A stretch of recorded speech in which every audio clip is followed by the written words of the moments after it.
ኤርትራ ከኢትዮጵያ በኩል ለቀረበባት ወንጀላ ምላሽ ሰጠች። በስፋት እንመለከተዋለን። አነጋጋሪው አዋጅ ለፓርላማ ቀርቧል።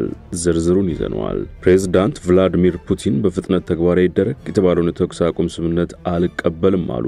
እንዴት? የመረጃ ጥንቅራችን ምላሽ አለው። አክብሮታዊ ሰላምታችን በያላችሁበት ይድረስ። የተወደዳችሁ ሸገር ታይምስ ቤተሰቦች እንዴት ናችሁ? የመረጃ ጥንቅራችን እነሆ ተጀምሯል። በመግቢያችን ላይ ጠቆምናችሁን ጨምሮ ሌሎች መረጃዎች ተካተዋል። ብራችሁ እንድትቆዩ የጋበዝን ወደ መረጃዎቹ አመራን።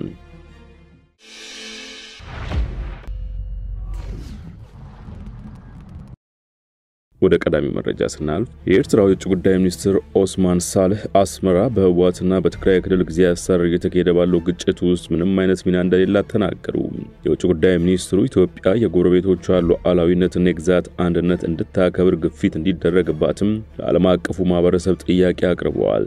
ኦስማን ይህንን የተናገሩት ማክሰኞ መጋቢት 9 ቀን 2017 ዓ.ም መቀመጫቸውን አስመራ ላደረጉም የዲፕሎማቲክ ማህበረሰብ አባላት በሰጡት ማብራሪያ እንደሆነ የሀገሪቱ ማስታወቂያ ሚኒስትር የማነ ገብረ መስቀል በኤክስ ገጻቸው ባሰፈሩት መረጃ አስታውቀዋል። እንደ ቢቢሲ ዘገባ ማክሰኞ ጠዋት በኤርትራ የውጭ ጉዳይ ሚኒስትር መስሪያ ቤት ማብራሪያ የተሰጣቸው የዲፕሎማቲክ ማህበረሰብ አባላት፣ አምባሳደሮችና የዲፕሎማቲክ ኮር አባላት እንዲሁም በሀገሪቱ እውቅና የተሰጣቸው የተባበሩት መንግስታት ድርጅት ተቋማት አመራሮች መሆናቸውን የማስታወቂያ ሚኒስትሩ የማነ ገልጸዋል። በትግራይ ክልል ጊዜያዊ አስተዳደር ፕሬዝዳንት ጌታቸው ረዳና በህወሓት ሊቀመንበር ደብረጽዮን ገብረ ሚካኤል መካከል የከረረ ውጥረት መፈጠሩ ይታወቃል። የኢትዮጵያ መንግስት ባለፈው ሳምንት አንደኛው የህወሓት ክንፍ የሀገሪቱ ተቀናቃኝ ከሆኑ የውጭ ኃይሎች ጋር ግንኙነትና ትብብር አለው በማለት መውቀሱ አይዘነጋም። የኤርትራ ውጭ ጉዳይ ሚኒስትር በሰጡት ማብራሪያ ሶስት ጉዳዮችን በዋናነት ማንሳታቸውን የማነ ተናግረዋል። የመጀመሪያዎቹ ሁለት ጉዳዮች በኤርትራ ላይ የቀረቡ ሐሰተኛ ክሶችን የሚመለከቱ እንደሆነም በማስታወቂያ ሚኒስትሩ መረጃ ላይ ሰፍሯል። የኤርትራ መንግስት የፕሪቶሪያን ስምምነት የሚመለከተው የኢትዮጵያ ውስጥ ጉዳይ አድርጎ መሆኑን የተናገሩት የውጭ ጉዳይ ሚኒስትሩ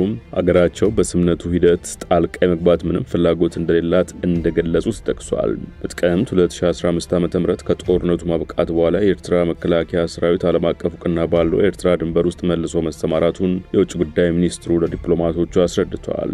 ኦስማን የኤርትራ መከላከያ ሰራዊት አሁንም በኢትዮጵያ ግዛት ውስጥ እንዳለ የሚነገር ወይም የሚያመላክት ማንም አካል ይህንን የሚያደርገው የኢትዮጵያ ውስጣዊ ችግሮች ኤርትራን ማምለጫ ለማድረግ ነው ሲሉ ተናግረዋል። ከኢትዮጵያ ጦር ጋር ወግኖ የተዋጋውና በሰብአዊነት ላይ በሚፈጸሙ ወንጀልን ጨምሮ በተለያዩ ጦር ወንጀሎች እንደፈጸመ የተባበሩት መንግስታትን ጨምሮ የሰብአዊ መብቶች ድርጅቶች ሪፖርት ያወጡበት የኤርትራ ጦር አሁንም በትግራይ መሬቶች እንዳለ በተደጋጋሚ ጊዜ ተዘግቧል። የፕሪቶሪያውን ግጭትን በዘላቂነት የማቆም ስምምነት ከተፈረመ በኋላ የኤርትራ ወታደሮች በትግራይ ወሲባዊ ባርነት፣ ግድያዎችና ሌሎች ከባድ ጥሰቶች መፈጸማቸውን ዓለም አቀፍ የሰብአዊ መብት ተቆርቋሪው አምነስቲ ኢንተርናሽናል ማስታወቁ ይታወሳል። እነዚህ ክሶች በኤርትራ ላይ የሚነዙት የኢትዮ ኤርትራ ድንበር ኮሚሽንን አሳሪና የመጨረሻ ውሳኔ ገና ከጅምሩ ውድቅ ካደረጉና እየተቃወሙ ከቀጠሉ የቀድሞ ህወሓት አባላት እንደሆነ ኦስማን ተናግረዋል። እነዚህ አካላት በኤርትራ የስርዓት ለውጥ እንዲደረግ ሲሰሩ የነበሩና ያልተሳካላቸው እንደሆኑም መጥቀሳቸው በመረጃው ላይ ሰፍሯል።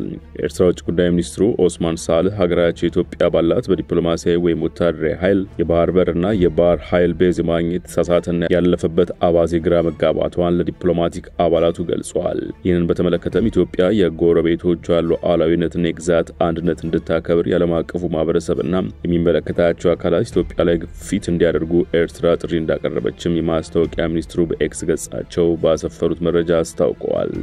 በትግራይ ክልል ተፈናቅለው የሚገኙ ዜጎችን መንግስት በአፋጣኝ ወደ ቀያቸው መመለስ እንደሚገባው የኢትዮጵያ ሕዝብ እንባ ጠባቂ ተቋም የትግራይ ቅርንጫፍ ጽሕፈት ቤት አሳሰበ። በክልሉ ከሱዳንና ጠለምት ወረዳ ተመልሰው የመጡትን ሳይጨምር 970 ሺህ አካባቢ ተፈናቃዮች እንደሚገኙ የገለጹት የጽሕፈት ቤቱ ኃላፊ ፀሐይ እምባይም በቂ ድጋፍም የተደረገላቸው አለመሆኑን ለአሃዱ ተናግረዋል። የመጠለያ ድንኳንም ከተሰራ 3 እና 4 ዓመት አስቆጥሮ ያረጀ በመሆኑ በጨርቅና ላስቲክ ሸፍነው እየተጠቀሙ እንደሚገኙም ገልጸዋል።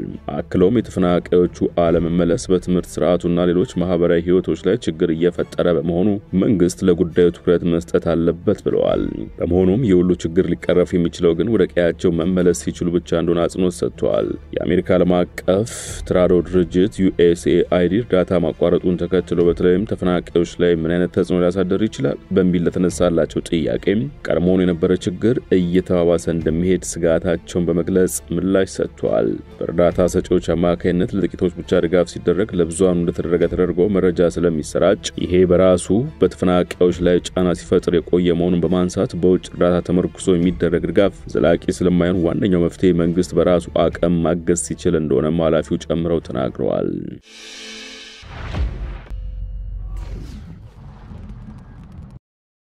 ለአደጋ ስጋት ምላሽ ለመስጠት እንዲያስችል ለሚቋቋም ፈንድ የመንግስትና የግል ተቋማት ገቢ እንዲሰበስቡ የሚያስገድድ የአዋጅ ረቂቅ ለፓርላማ ቀረበ።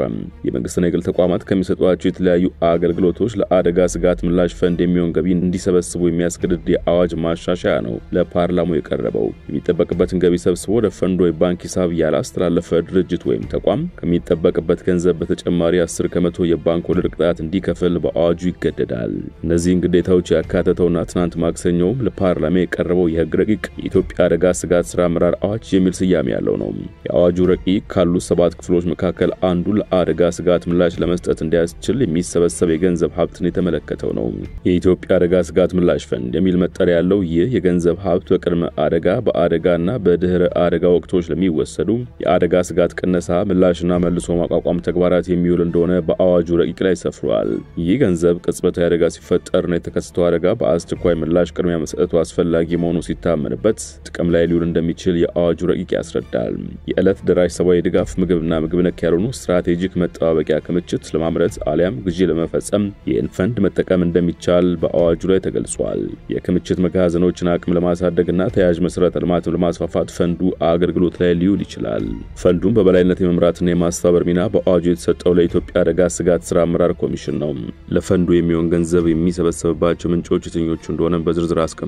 የፌዴራል መንግስት የአዲስ አበባና ድሬዳዋ ከተማ አስተዳደሮች ከጠቅላላ ዓመታዊ በጀታቸው ውስጥ የተወሰነ ድርሻ ለፈንዱ እንደሚያዋጡ በአዋጁ ረቂቅ ላይ ተደንግጓል። የፈንዱ ሌላኛው ገቢ ምንጭ የሚሆነው ከለጋሽ አካላት፣ በጎ አድራጎት ድርጅቶችና ግለሰቦች የሚሰበሰበው ገንዘብ ነው። የሀገር ውስጥ ሀብት ማሰባሰቢያ ስልቶችን በመጠቀም የሚገኝ ገንዘብም እንዲሁ የፈንዱ የገቢ ምንጭ እንደሚሆን የአዋጁ ረቂቅ ያትታል። ከነዚህ ምንጮች ውስጥ የመንግስትና የግል ድርጅት ተቀጣሪ ሰራተኞች ከሚከፈላቸው የጣራ ደሞዝ ላይ የሚታሰብ ገንዘብ አንዱ እንደሆነ በአዋጁ ላይ ሰፍሯል። አዲሱ አዋጅ የሀገር ውስጥ ሀብት የሚል ከዘረዘራቸው 15 የገቢ ምንጭ አይነቶች ውስጥ አብዛኞቹ የመንግስትና የግል ተቋማት የሚሰጧቸው አገልግሎቶች ናቸው። በአዋጁ ላይ የተካተቱት የተለያዩ የገቢ ምንጮች በተጠቃሚው ሰው ላይ እንዲሆን የተደረገው የተቋማቱን ተወዳዳሪነት በየትኛውም መልኩ እንዳይነካ ለማድረግ እንደሆነ አዋጁን ለማብራራት የቀረበው ሰነድ አስረድተዋል። በገቢ ምንጭነት ከተጠቀሱ ተቋማት ውስጥ የቴሌኮሙኒኬሽን አገልግሎት የሚሰጡ ድርጅቶች ይገኙበታል። ድርጅቶቹ ለድምጽና ዳታ አገልግሎት ከሚያስከፍሉት የአየር ሰዓት ዋጋ ላይ ለኢትዮጵያ አደጋ ምላሽ ፈንድ ገንዘብ መሰብሰብ እንደሚጠበቅባቸው በአዋጁ ረቂቁ ላይ ተመልክቷል። የነዳጅ ሽያጭ አቅራቢ ድርጅት ከሚያገኘው ገቢ ላይ ለፈንዱ የሚውል የተወሰነ ገንዘብ መስጠት ይጠበቅበታል።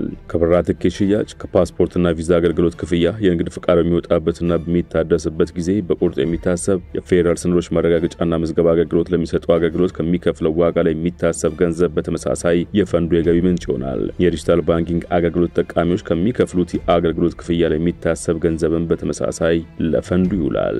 የፌዴራል ጉምሩክ ኮሚሽን ኮንትሮባንድ ንግድ የሚይዛቸው ዕቃዎች በአይነት ወይም በጨረታ ከሸጠ በኋላ ከሚያገኘው ገንዘብ ላይ ለፈንዱ ገቢ ማድረግ እንደሚገባውም የአዋጁ ረቂቅ ያዛል። ኬሚካል አምራች ድርጅቶች ከሚሰጡት የምርት ሽያጭ አገልግሎት፣ የትንባውና አልኮል ምርቶች ሽያጭ አገልግሎት የሚሰበሰብ ገቢ ለፈንዱ ገቢ ከሚደረጉ የገቢ አይነቶች መካከል መሆናቸውን የአዋጁ ረቂቅ ይገልጻል።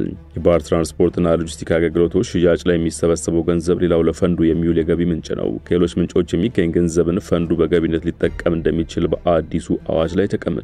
ተጨማሪ የገቢ ምንጮች አዋጁን ለማስፈጸም በሚኒስትሮች ምክር ቤት በሚወጣ ደንብ መሰረት ሊወሰኑ እንደሚችሉ የሕግ ረቂቁ አመልክቷል። እንደ ኢትዮጵያ ኢንሳይደር ዘገባ ወደፊት በሚወጣው በዚህ ደንብ እያንዳንዱ ዘርፍ ምን ያህል መጠን ማዋጣት እንዳለበት እንደሚወስንም የአዋጅ ረቂቁ አክሏል። በአዲሱ አዋጅ የተዘረዘሩ አገልግሎቶችን የሚሰጡ ተቋማት በደንቡ የሚወሰነውን ክፍያ ሰብስበው ለፈንዱ ሂሳብ በወቅቱ ገቢ የማድረግ ግዴታም በአዋጁ ተጥሎባቸዋል። በምሽት የንግድና የትራንስፖርት አገልግሎት እንዲሰጥ የወጣውን ደንብ ከዛሬ ጀምሮ ተግባራዊ እንደሚደረግ ተገለጸ።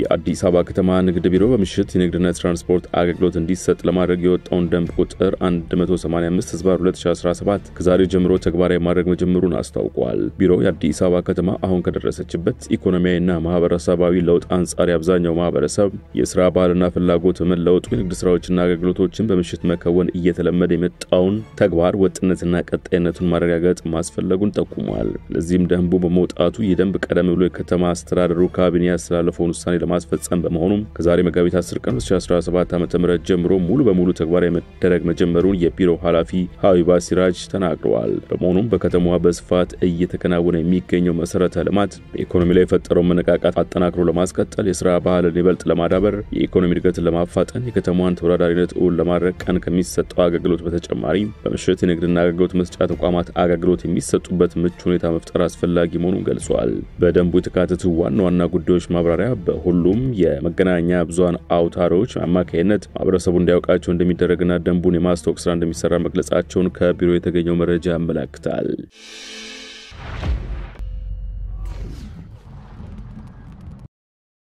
በመጨረሻም ፕሬዝዳንት ቭላዲሚር ፑቲን በፍጥነት ተግባራዊ ይደረግ የተባለውን የተኩስ አቁም ስምምነት አልቀበልም ብለው ነገር ግን የዩክሬንን ኃይል ማመንጫዎች ላለመምታት ቃል ገቡ።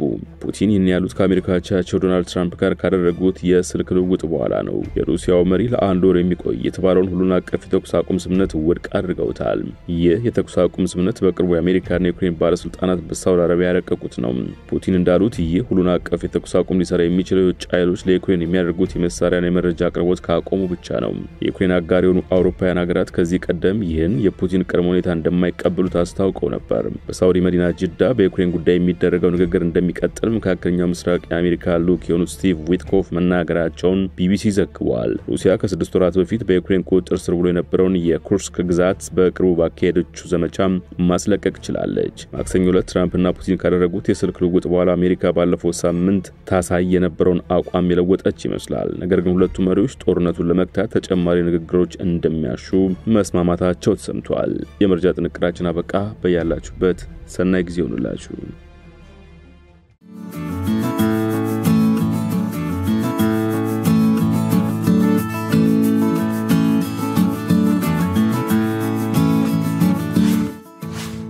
ሸገር ታይምስ ሚዲያን ሰብስክራይብ በማድረግና ደወሉን በመጫን ይከተሉን።